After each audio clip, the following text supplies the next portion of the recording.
In this segment, I'm going to show you some information about a hooping blanket, and I'm going to show you how to make one. Now, a hooping blanket is a piece of backing.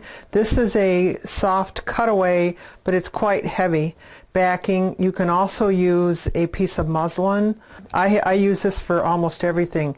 And what is a hooping blanket? A hooping blanket is something that will protect your garment or to keep it from slipping.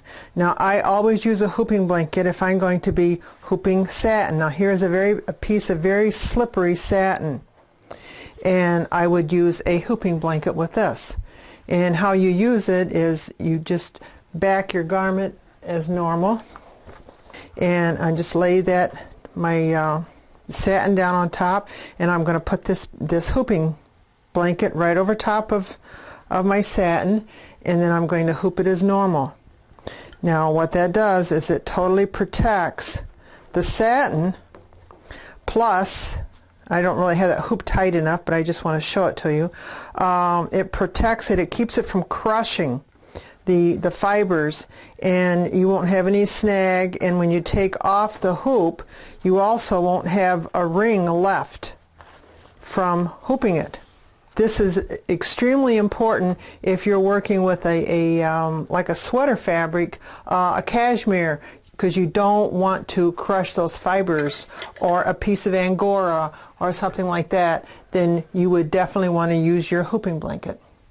Another reason for using one is this very thin nylon, and you go to put that in a hoop, and you constantly will get it pulling up or slipping. It's very slippery, it's very thin, it's hard to hold. So I would use a hooping blanket for that application, and I'm going to show you how to make one. Now, I just take the inside part of my hoop, and I have a hooping ring made for each one of the sizes of my hoops, and you can just use these over and over. I'm just going to draw a line around the inside of my hoop on the inside part of the hooping frame, and I'm going to just cut it out. You don't have to be fussy. This is just the outside part.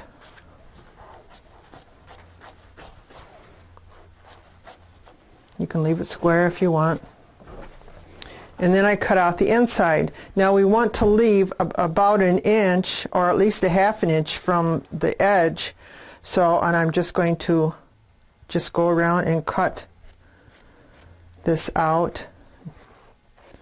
And if you have something that you're going to be hooping that is going to use up most of your hoop, then you're going to want to make it just a little bit narrower. You don't want to sew into your hooping blanket.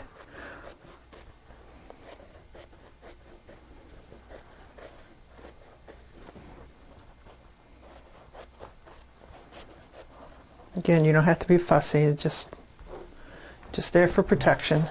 So now there we have it. And if you're going to hoop our garment, just lay your garment down, and then we're going to lay this on top of our hooping frame, and then just push this in place, and then you're going to embroider your area right there, and your jacket will not slip.